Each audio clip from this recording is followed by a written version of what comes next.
diferente encontrar a Jorge de México y la pasamos muy, digamos, muy bien.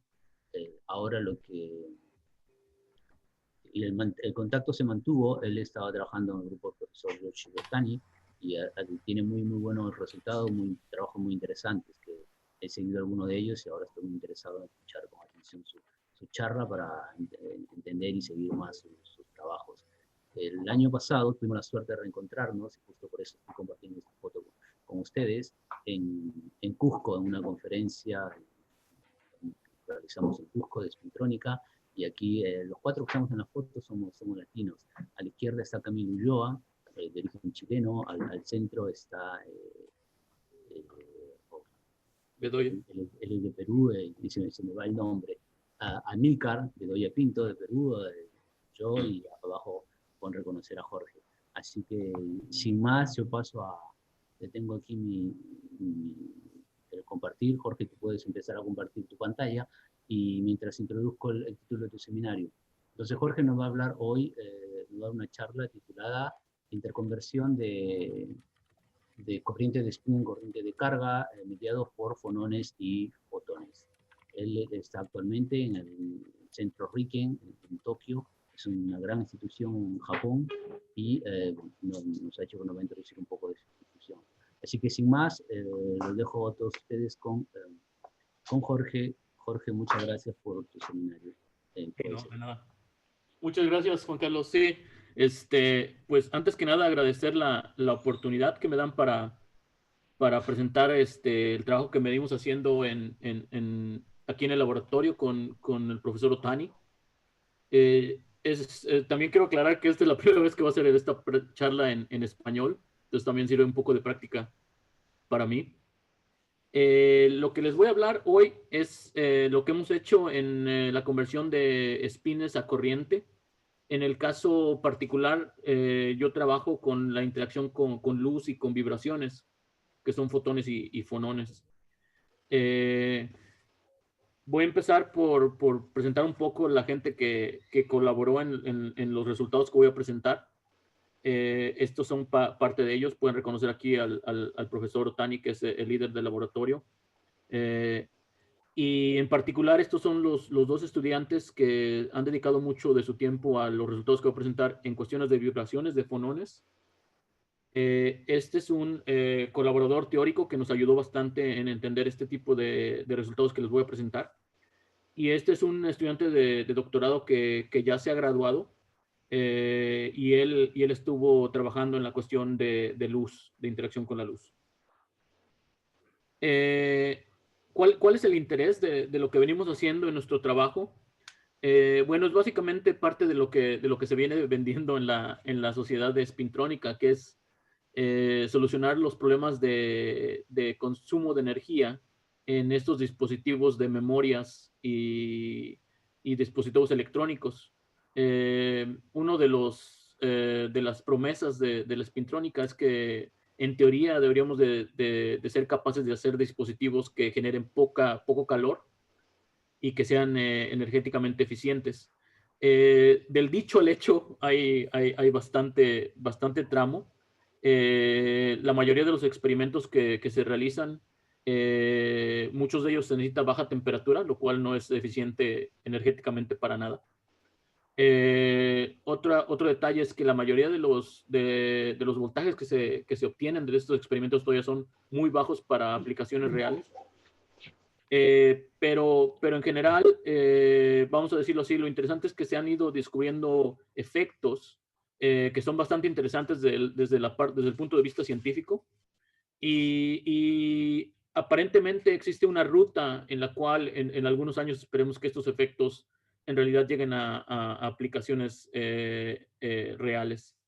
En particular, lo que ven aquí en un diagramita es uno de estos servidores de datos que están en estas data farm, de estos consorcios donde se acumulan todos los datos, sobre todo para intercambio en línea. Muchos de estos pertenecen a Facebook, a Google, estas compañías enormes. Consumen demasiada energía. Intentan ellos mismos de solucionar este problema por diferentes métodos. Aquí la idea es que el calor que generen estos servidores podría retroalimentarse dentro del voltaje o de la energía que consumen.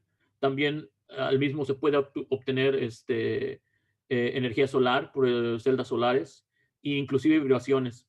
Y los efectos que se mencionan en este tipo de energías pues son los efectos del el spin-Sieveck, el Peltier, el NERSC, en cuestión de calor, el efecto fotovoltaico con información de spin, y el efecto mecánico de spin, que es esto de las vibraciones que les voy a comentar. Todo esto lo pueden ver en un review que hicimos recientemente de este tipo de approach de spintrónica. Cuestiones básicas para la plática de hoy. Lo que me voy a enfocar es a producción de spines por medio de la resonancia magnética. Me comentaron que el profesor Sergio Resende va a estar con ustedes. Él es uno de las personas que describieron esto también muy bien. Sobre todo, académicamente, el libro que tiene es muy bueno.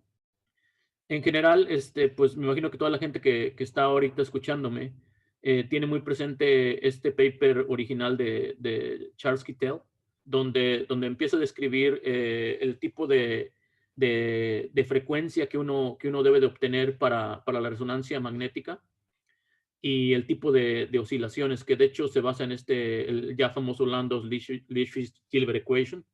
Y una de las cuestiones interesantes es que la resonancia magnética, las frecuencias se encuentran en gigahertz. Esto va a ser importante en los temas que les voy a hablar más adelante con las vibraciones. Y otra cosa interesante es, muchos años después de esta primera descripción de la resonancia magnética,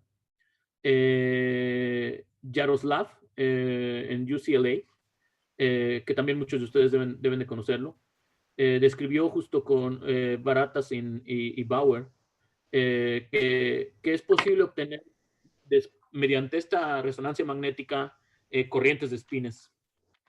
Este es el clásico esquemita que vemos en muchas de las pláticas, donde uno tiene la resonancia magnética, la presión de la magnetización, y este momento angular, básicamente la relación de este momento angular, que es el damping, genera una corriente de spines.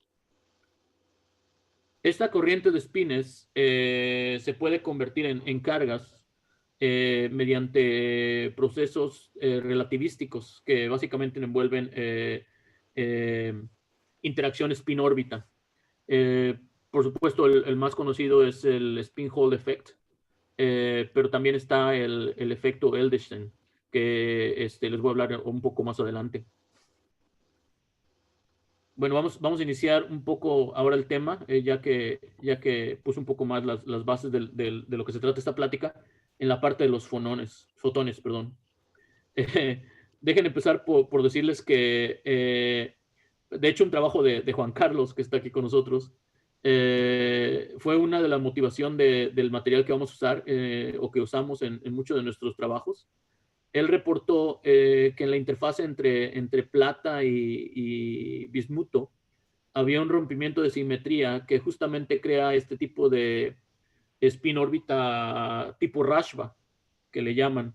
Este rompimiento de simetría permite que se haga la conversión spin a carga. Y este es el tipo de conversión que es la conversión de Edelstein, que les comentaba. Él hizo el experimento en plata y bismuto.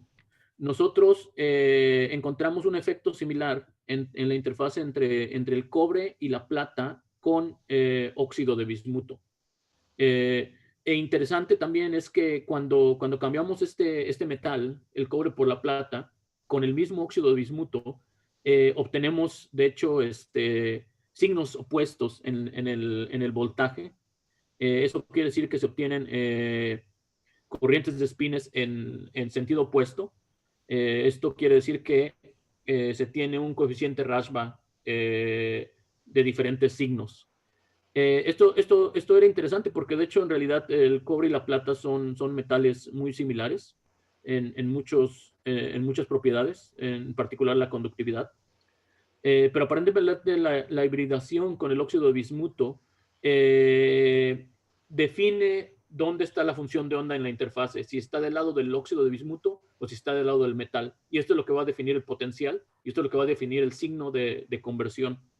Reportamos varios experimentos, o sea, aquí les doy un resumen de los trabajos que hemos hecho, donde, por ejemplo, en este particular que hice en efecto Kerr, podemos medir exactamente la misma acumulación de spines y se puede observar la fase opuesta para el cobre con óxido de bismuto y la plata con óxido de bismuto.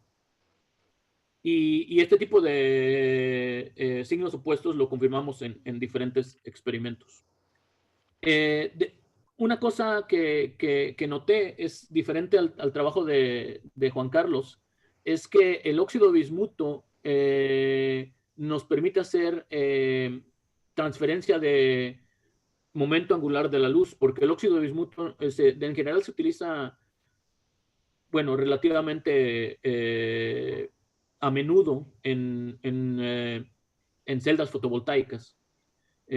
Aquí ven un ejemplo de este tipo de celdas fotovoltaicas con óxido de zinc y óxido de bismuto. Y también existen otras celdas fotovoltaicas del óxido de cobre con bismuto.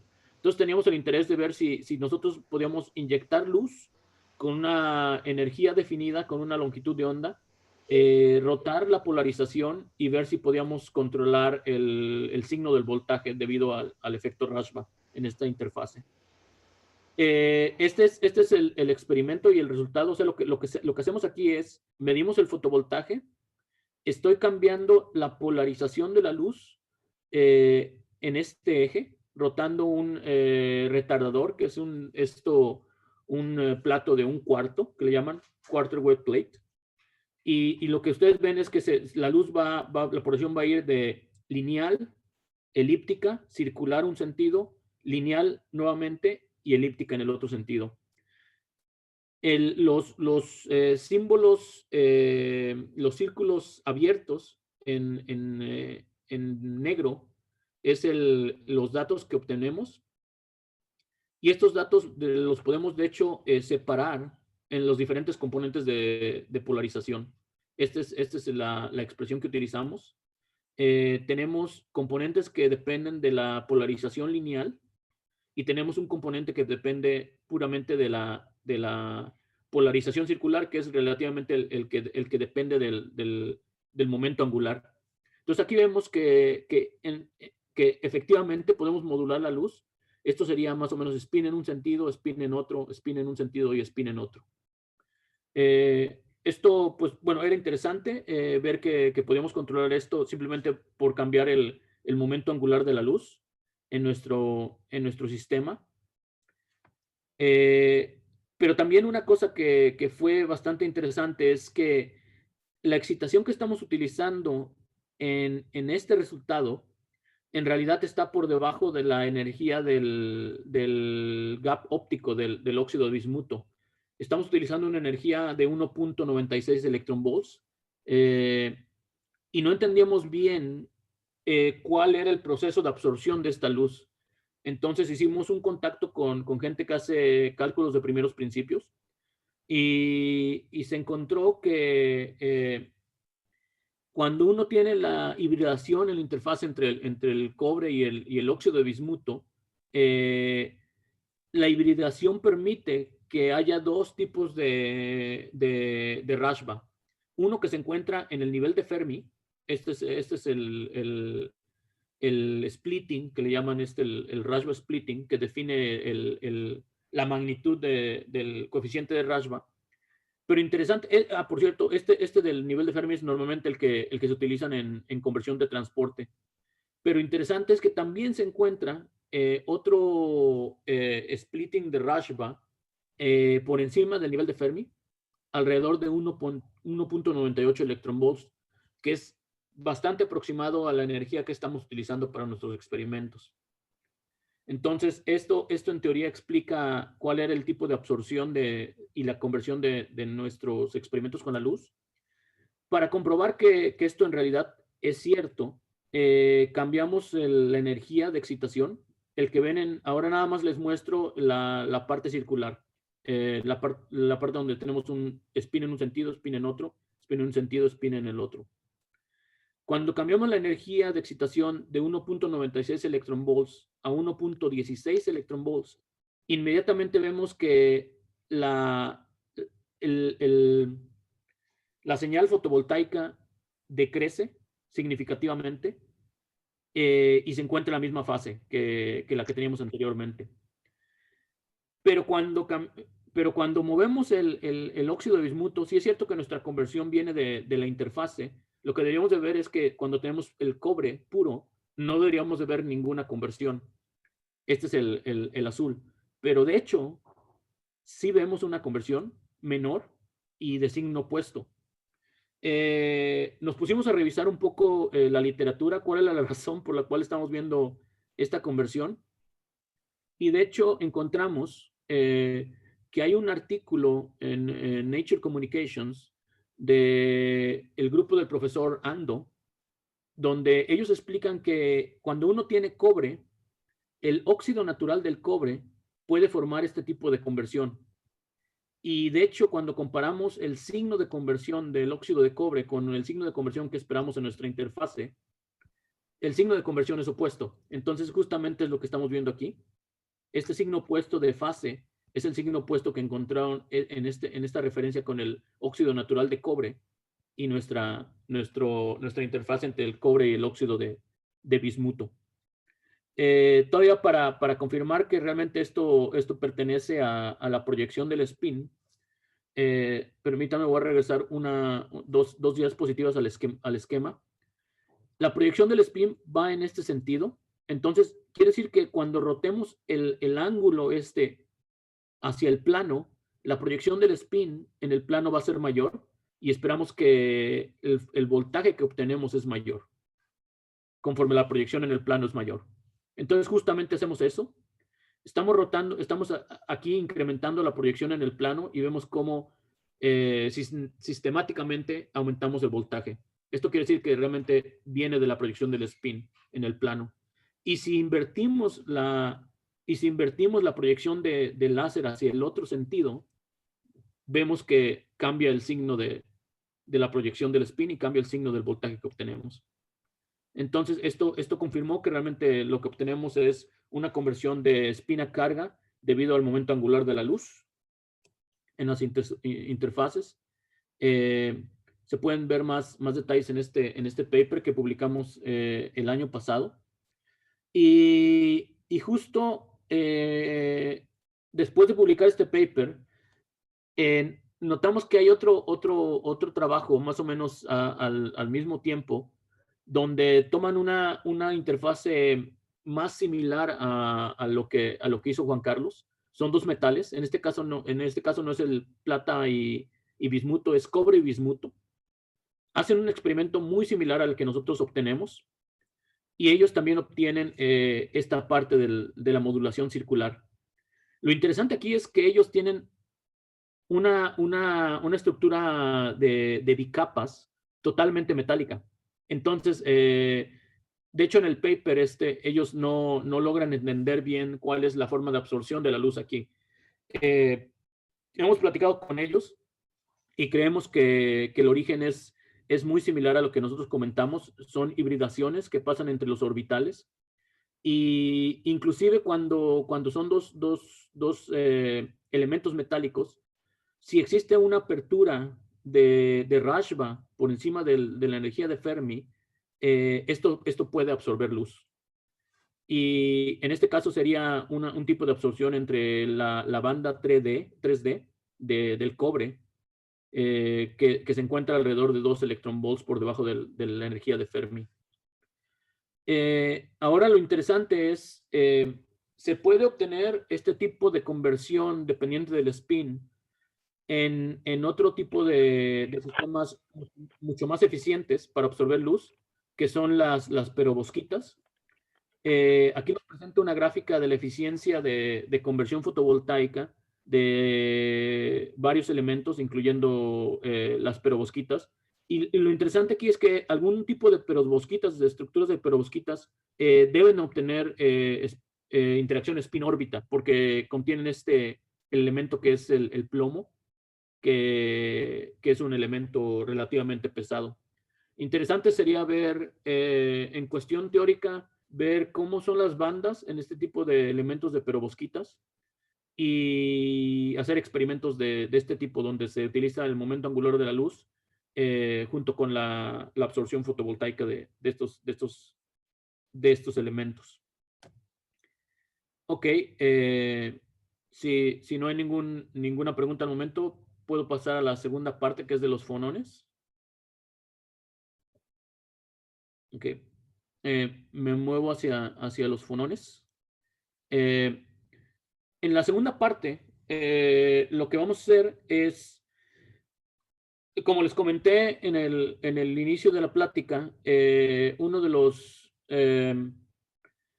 resultados de Kittel en su paper inicial, esto de la resonancia ferromagnética, es que la resonancia ferromagnética, como ustedes bien lo saben, se encuentra en frecuencias de gigahertz. Y lo interesante es que con el efecto piezoeléctrico podemos obtener modulaciones de piezoeléctricos que están en gigahertz. ¿De qué forma se obtiene esto? Uno tiene un material piezoeléctrico, en este caso el niobato de litio, define este tipo de estructuras por encima. Esto son estructuras hechas de oro. Y cuando uno mete voltaje aquí, induce una modulación. El voltaje por efecto piezoeléctrico se convierte en una vibración por encima del substrato piezoeléctrico. Y si uno define las dimensiones de estos deditos de forma que la separación vamos a decirlo, de un periodo aquí, esto va a definir la longitud de onda de las ondas acústicas que estamos generando. Y si uno sabe la velocidad del substrato piezoeléctrico, uno puede calcular qué frecuencia puede obtener. Durante ciertas condiciones de la longitud de onda definido por esta estructura y la velocidad del piezoeléctrico, podemos obtener frecuencias de gigahertz. Y si realizamos este experimento, enviamos las ondas acústicas justo aquí, ponemos un material ferromagnético en el camino de las ondas acústicas, y cuando las ondas acústicas interactúan con el ferromagnético bajo campo magnético externo, si es cierto que la resonancia ferromagnética existe en gigahertz, lo que debemos de ver es un punto de resonancia donde las ondas acústicas se van a absorber por el ferromagnético. Y esto es justamente lo que ustedes están viendo aquí. Escaneamos el campo magnético. Justo en una condición de resonancia, vemos que las ondas acústicas se absorben, y esto nos indica que es un punto de resonancia donde las ondas acústicas están excitando el ferromagnético. El tipo de ondas acústicas que generamos aquí son conocidas como Rayleigh, ondas acústicas Rayleigh. Estas ondas acústicas tienen dos componentes principales. Una es un componente de elástico longitudinal y un componente elástico transversal. Esto es conocido como el longitudinal and shear wave, o onda primaria y onda secundaria. Esto es muy similar, por cierto, a las ondas que se generan por terremotos. La cuestión de que le llamen primaria y secundaria, por ejemplo, la primaria en los terremotos es el que ayuda a que haya las alertas algunos segundos antes de que llegue la onda secundaria, que es la que realmente hace daño. Esta es la razón por la cual se llama onda primaria y onda secundaria. Interesante aquí es que la dependencia del angular del campo magnético que se aplica para generar esta resonancia magnética tiene una dependencia angular que es diferente a la dependencia angular que uno genera cuando utiliza fotones de microondas, cuando uno utiliza estas ondas, como le llaman, coplanar waveguides. Uno encuentra que la dependencia angular va a tener este tipo de forma, que va a ser el máximo, se va a encontrar alrededor de 45 grados, y va a tener esta degeneración de 4. Cuando uno tiene puramente componente longitudinal en nuestras ondas. Si uno tiene ambos componentes, entonces uno empieza a ver que este tipo de dependencia angular no es simétrica. La componente que está hacia afuera del plano, que le llaman el shear strain, realmente si las capas de magnéticas son menores, mucho menores a la longitud acústica de nuestros dispositivos, en realidad esto debería de ir a 0. Y este es el caso de nuestros dispositivos, porque las capas que tenemos magnéticas son de 10, 20 nanómetros y la longitud de onda acústica que tienen nuestros dispositivos es alrededor de 1 micra. Entonces esperamos que en nuestros dispositivos este componente sea básicamente aproximado a 0. Entonces, en nuestros dispositivos esperamos que una cosa se vea más simétrica, como este tipo de cosas cuando se hace la dependencia angular. Aquí tengo nuestros resultados en el mapa polar. Y el mapa polar básicamente representa una representación diferente de esto. Lo que ven aquí es que la máxima absorción o resonancia magnética que se excita justamente está a 45 grados. Esta es la estructura entre níquel, cobre y óxido de bismuto. Y también aquí tienen el níquel, plata, óxido de bismuto. Lo que notan inmediatamente es que en el cobre, en la estructura con cobre, la cuestión se ve muy simétrico, como lo esperábamos, pero en el componente con plata se puede ver aquí una diferencia, una simetría. Esto no lo entendimos muy bien al momento que hicimos estos estudios. Nosotros en ese momento lo relacionamos con interferencias entre las ondas longitudinales y las ondas transversales, lo cual le daba más importancia a las ondas transversales de lo que deberían de tener. Voy a regresar a este tema más adelante.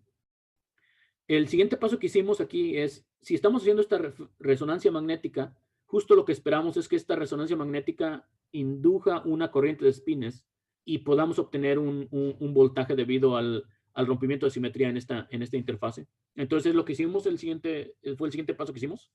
Justo obtenemos eso. Aquí ahora lo que estamos midiendo es el voltaje, la conversión que vemos aquí debido a la corriente de espines. Y justo el voltaje se obtiene en el punto de resonancia de la resonancia magnética excitada por estas ondas acústicas. Esto nos quiere decir que efectivamente estamos generando espines de corrientes excitados por estas ondas acústicas. Cuando comparamos de nuevo los signos de nuestra conversión entre el óxido de bismuto, cobre, y el óxido de bismuto y plata, vemos que tenemos esta diferencia de signos opuestos, que es lo que ya habíamos confirmado en otros experimentos, y está relacionado con el tipo de rompimiento de simetría del tipo Rashba, que debe de generar corrientes del tipo opuesto. Más detalles de esto lo pueden ver en este tipo de referencias de artículos que publicamos tres años atrás. Cuando vemos la dependencia del voltaje, encontramos que la dependencia del voltaje es muy similar a la dependencia de la excitación ferromagnética, que es justamente lo que esperábamos. También se logra ver en el compuesto de plata que existe esta asimetría, también en la conversión de voltaje, que también puede ser algo relativamente esperado.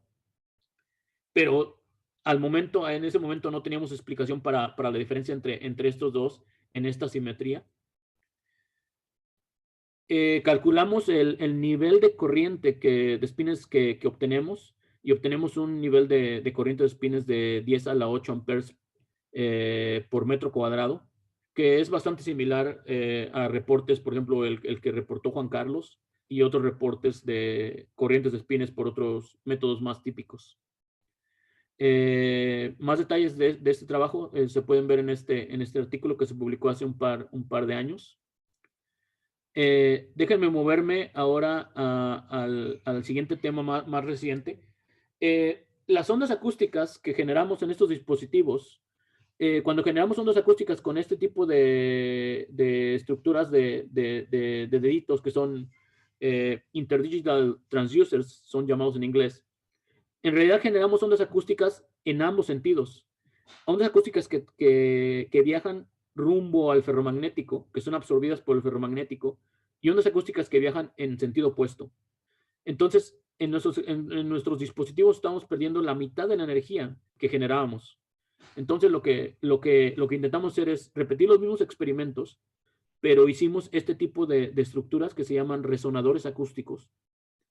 Si uno construye estos resonadores acústicos y los resonadores acústicos, las distancias, son múltiplos de la longitud de onda de las ondas acústicas, uno puede construir lo que se llama una cavidad acústica en resonancia. Lo que queríamos obtener era que las ondas acústicas se atraparan justo en esta cavidad y obtener la mayor eficiencia de excitación del ferromagnético y, por supuesto, la mayor eficiencia de la corriente de espines. Aquí comparamos los dos. Lo que ven en rojo son la excitación de ondas acústicas sin cavidad. En azul ven la resonancia de las ondas acústicas con cavidad. Ven que es aproximadamente 1.7 veces más eficiente el dispositivo con cavidad para encapsular la energía de las ondas acústicas. Esto nada más son mirando las ondas acústicas. Ahora vemos qué es lo que pasa con la absorción de las ondas acústicas en el ferromagnético, las cuestiones que están generando las ondas de espines. Y de nuevo, se puede obtener que el dispositivo con cavidad es mucho más eficiente que el dispositivo sin cavidad. Esto se obtiene un factor de alrededor de 2, el doble de eficiencia.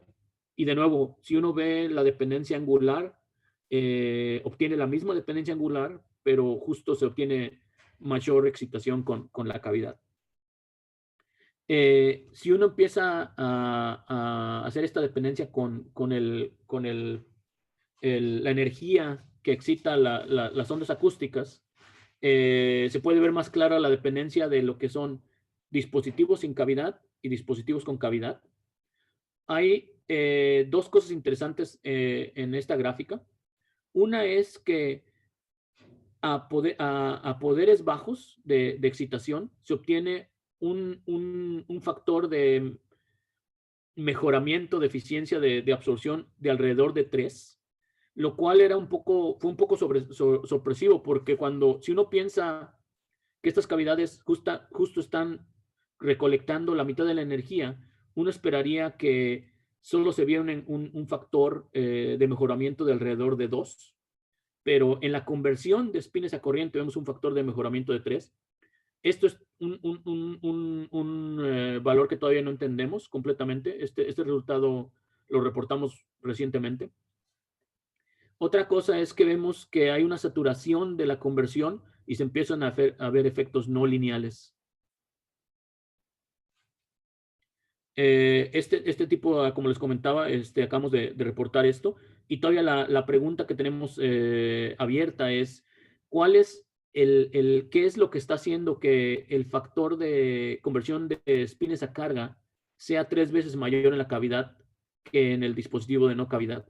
Nosotros esperábamos algo alrededor de 2, si el dispositivo fuera completamente perfecto, pero tenemos un factor de 3, que estamos justo viendo de dónde viene.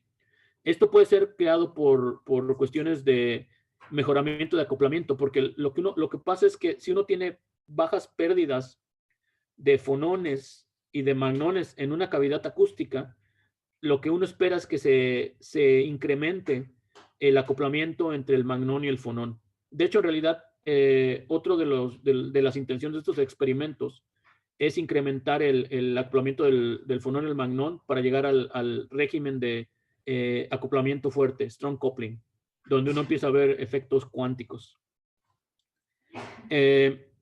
Ok, ahora déjenme pasar al último tema de la charla.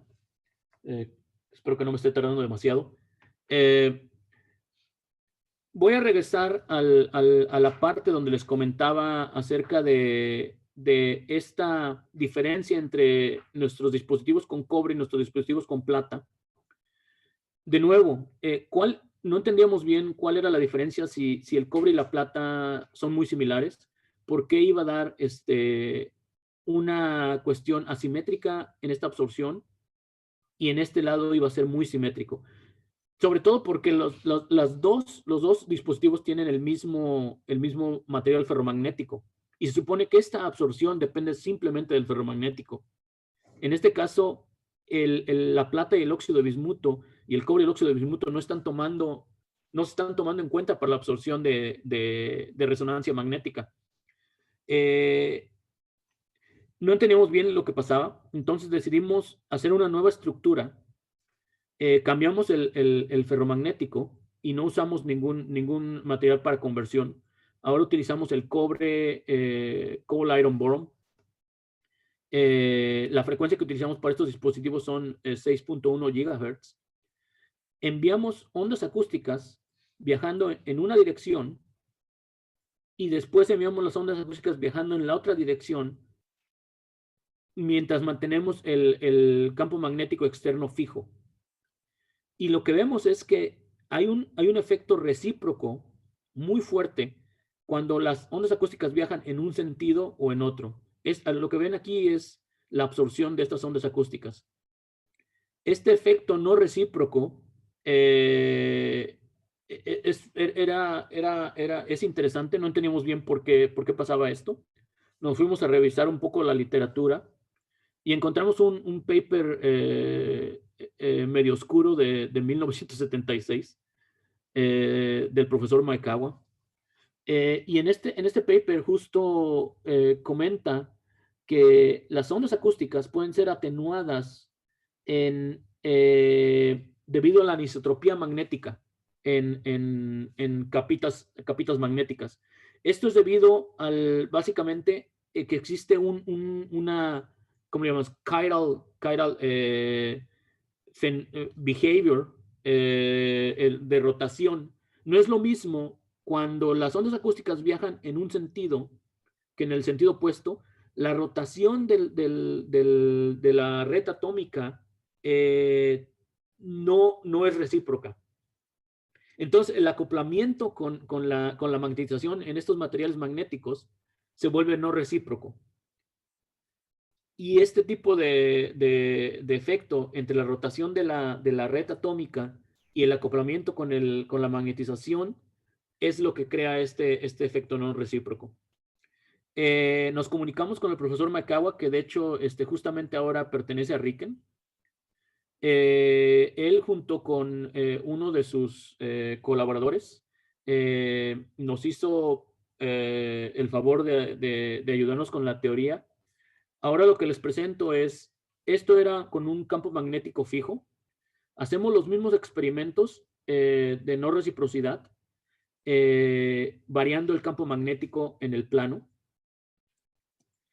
Lo que ven en línea sólida es la predicción teórica de la dependencia angular del plano del campo magnético, y lo que ven en los puntos es nuestros datos. Interesante es que cuando las ondas acústicas tienen ok, déjenme ir al esquema para que sea más claro. 180 grados, lo que me refiero es que las ondas acústicas están viajando en este sentido y la magnetización está justo paralela. Cuando la magnetización es paralela al vector K de las ondas acústicas, la teoría predice que deberíamos de ver una rectificación de 100%. Y justo esto es lo que vemos en nuestros experimentos. Cuando viaja en un sentido, las ondas acústicas se absorben demasiado, y cuando viaja en el otro sentido, no se absorbe nada.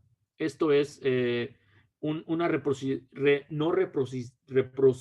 no reciprocal ratio de alrededor de 100%. Esto fue bastante interesante. Ahora volvemos a, si esto es la razón de que se estén absorbiendo estas ondas y y que cree este tipo de no reciprocidad, todavía la pregunta es ¿por qué está pasando en nuestras estructuras anteriores? ¿Por qué este tipo de material tiene una anisotropía magnética diferente a este tipo de material si tienen la misma capita de níquel? Estuvimos investigando un poco más y encontramos que, de hecho, cuando uno tiene una interfaz entre plata y níquel, esto hace que la anisotropía magnética del níquel incremente. Entonces, justo esto ya cae dentro de lo que vimos en nuestros experimentos anteriores con cobalt iron boron. Este tipo de diferencia viene simplemente porque en esta interfase con plata, aparentemente la anisotropía magnética se incrementa con respecto a la interfaz entre el cobre y el níquel. Ahora, déjenme pasar. Justo también en este mismo experimento del cobalt iron boron, no solo vemos un efecto no recíproco en la absorción de las ondas acústicas, pero también vemos un efecto no recíproco en la resonancia de la absorción. Si uno manda ondas acústicas en un sentido, la resonancia es en un campo magnético, invierte uno el sentido de las ondas acústicas y la resonancia cambia. Este tipo de cambio de resonancia es muy similar al tipo de cambio de resonancia que uno espera cuando tiene el efecto de Yellow-Shinskammer interaction. Y se mide por BLS, Brillon-like scattering. Y justo en estas capitas de cobalt iron boron, en estas dimensiones de 1.6 nanómetros, uno espera que exista un cierto DMI, Yellow-Shinskammer interaction. Hicimos un modelito, de nuevo, cambiando el campo magnético, la dependencia angular. Hacemos el fitting de nuestro recorrido, bueno, de nuestro shift de frecuencia, y obtenemos un parámetro de Yellow-Shinskammer interaction de 0.089 millijoules per square meter, y hacemos la medida con el BLS de la misma muestra y obtenemos un coeficiente de 0.063. Están en el mismo orden de magnitud. Entonces, lo que nosotros creemos es que justo con el acoplamiento entre fonones y magnones también podemos sacar información del Yellow-Shinskammer interaction.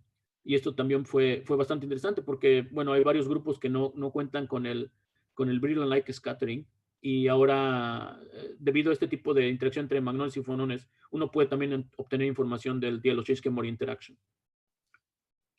Este es un trabajo que reportamos también recientemente en Science Advances, y creo que justo ahora con esto termino. Muchas gracias.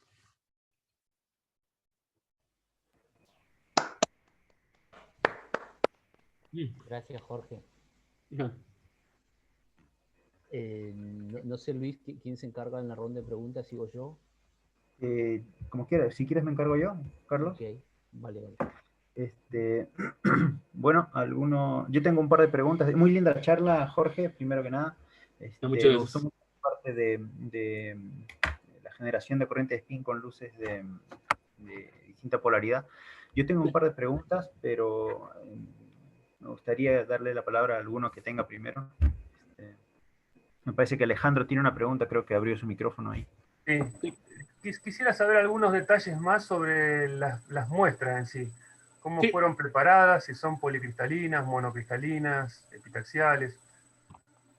Bueno, ¿de todo el tipo de muestras o alguna en particular? No, en general, porque no mencionaste demasiado, entonces saber cómo se preparan estas muestras, que no hablaste. Sí, de hecho, es interesante porque, por ejemplo, las primeras muestras, que son estas que obtuvimos con el níquel, cobre y óxido de bismuto, la preparación que hacemos es por haces de electrones, evaporación por haces de electrones. Ajá. Entonces, el níquel es policristalino. Y el cobre también es policristalino con una orientación preferencial 1-1-1. Entonces, y el óxido de bismuto también es policristalino, pero obtenemos que en la interfase el óxido de bismuto y el cobre se forman en la dirección preferencial 1-1, pero aún siendo policristalinos. Lo mismo pasa con lo mismo pasa con el níquel, la plata y el óxido de bismuto, son policristalinos en la dirección 1-1-1. Y el hecho de que cambiamos, uno de las razones por las cuales cambiamos nuestros materiales de este tipo de compuestos a este tipo de compuestos fue porque no entendíamos bien de dónde venía esta simetría. Podíamos echarle la culpa a esta simetría simplemente por la policristalinidad de nuestro material. Entonces, este material que tengo aquí lo obtenemos de Hitachi, de hecho, que son coautores de estos papers, y este material es sumamente cristalino, es single crystal. Ajá. Y sí, este es de muy alta calidad. Y otra cosita más. Han probado con níquel, que es un material muy magnetostrictivo. Sí. Han probado con permaloy, que es cero magnetostricción. Sí, de hecho, es muy buena pregunta porque, de hecho, empezamos nuestro proyecto con permaloy, que es un material más común. Y las absorciones de ondas acústicas con el permaloy eran muy desordenadas, por lo mismo de que la magnetostriction, la magnetoelasticidad es muy baja. Claro. Entonces, la absorción no era muy buena. Ok. Pero sí existe. De hecho, hay otro grupo en Japón que ha reportado bastante justo al tiempo de nosotros con permaloy. Pero creo que tiene algunos problemas también con la absorción, por lo mismo de que la magnetoelasticidad no es tan buena. Perfecto. Gracias. Sí, no. Carlos Ramos tiene una pregunta, me parece. Sí, Jorge, excelente charla. Creo que daba para 3 charlas. Has comunicado muchísimo material.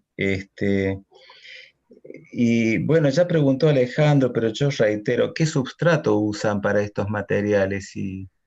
Porque eso condiciona bastante la capacidad justamente de producir ondas elásticas, el níquel o... Sí, exactamente. Para todos estos experimentos estamos utilizando este material que justo tengo en este diapositiva, que es Claro. litio naobit, que es el neobato de litio. Y este substrato lo compramos, es comercial, entonces la calidad cristalina es muy buena. Claro.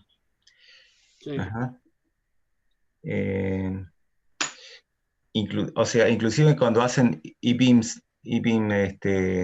electron beam evaporations, lo hacen sobre neobato de litio. Sí, justo. Ajá.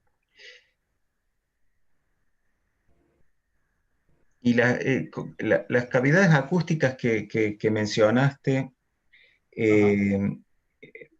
tienes tu interdigital capacitor, lo decía yo, pero ahora se llama interdigital translator o transducer. Y a la izquierda y a la derecha, ¿qué tienes? Porque excitas también con algún patrón para producir la cavidad acústica.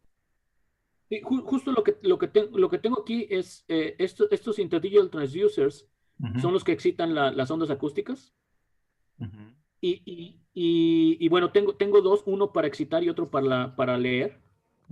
¿Cuántas de las ondas acústicas se están absorbiendo en el ferromagnético? Y estas estructuras que tengo aquí se le llaman reflectores acústicos, que básicamente son hechos muy similares a los interdigital transducers, pero no están conectados, están ¿cómo le llaman? En circuito abierto. Ajá. Y debido a la reflectividad del metal, que en este caso es oro también, y al espesor de estas capitas, va a ser la efectividad con que las ondas acústicas que viajan en este sentido se van a reflejar. A pesar de que no actúa sobre eso con ningún voltaje. Exactamente, a pesar de que no existe ningún voltaje. De hecho, es muy importante eso, porque si uno cierra el circuito en estas estructuras, el efecto piezoeléctrico va a absorber la energía de las ondas acústicas en voltaje. Entonces es muy importante que en estas cavidades los reflectores sean en circuito abierto. Ajá, impresionante. Para que justamente la energía no se escape en ninguna conversión.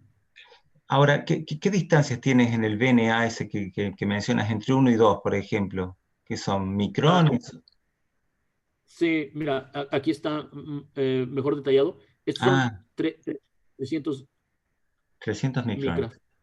Ajá. Y También así es muy todas importante. las ondas pasan. Ajá.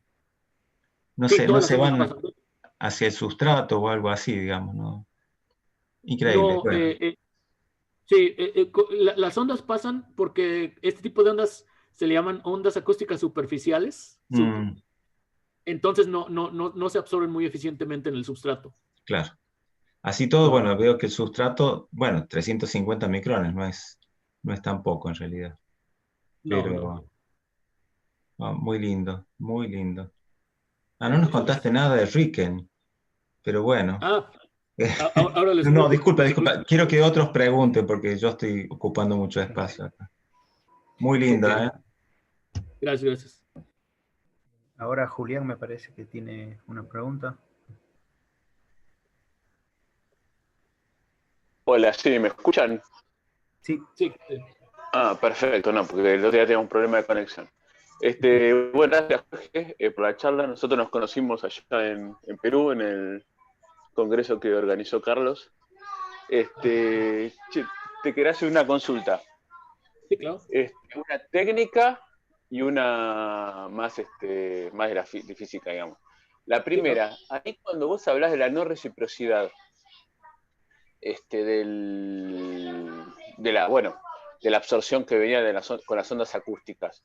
O sea, ¿es todo efecto del Dzialoszewski-Morilla o hay algo más? No, hay dos efectos aquí, es interesante.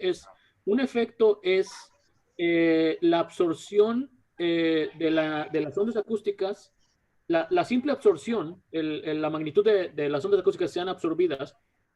Esto es debido a simplemente un efecto magnetoelástico. Y depende, la reciprocidad viene de este tipo de factor que define la rotación de la red atómica del ferromagnético. Simplemente cuando uno viaja ondas acústicas en un sentido u otro, la rotación no es recíproca. Y esto es lo que hace que se vea esta no reciprocidad. Eso es independiente del Dzialoszewski-Morilla. Pero también vemos el Dzialoszewski-Morilla que no se ve en la amplitud, pero se ve en la resonancia de frecuencia. Claro, ajá, bien. Bien. O sea... No, está bien, Adri, seguí, por favor. Perdón. La diferencia de la resonancia de frecuencia debido al Dzialoszewski-Morilla es porque el Dzialoszewski-Morilla te va a generar como un canting, ¿no? Como una desviación de la magnetización. Y este canting de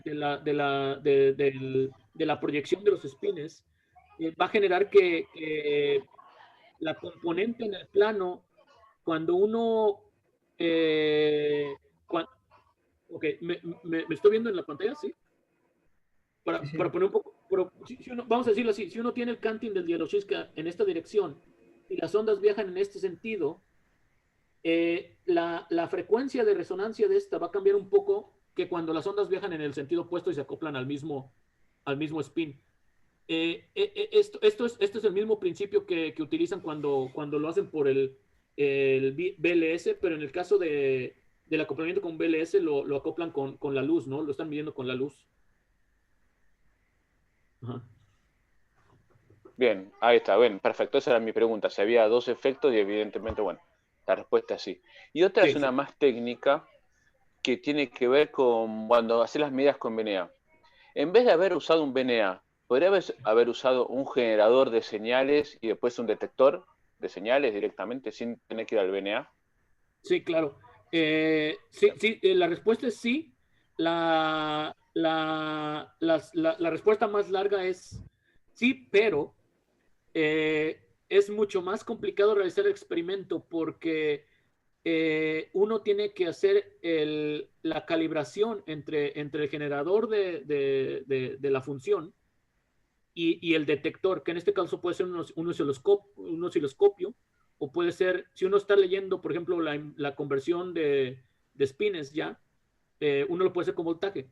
Pero como es un efecto de resonancia, uno tiene que hacer la calibración entre los dos dispositivos, lo cual el VNA ya lo tiene en un solo dispositivo, ¿no? Perfecto. Bien. Bárbaro, che. Bueno, muchísimas gracias.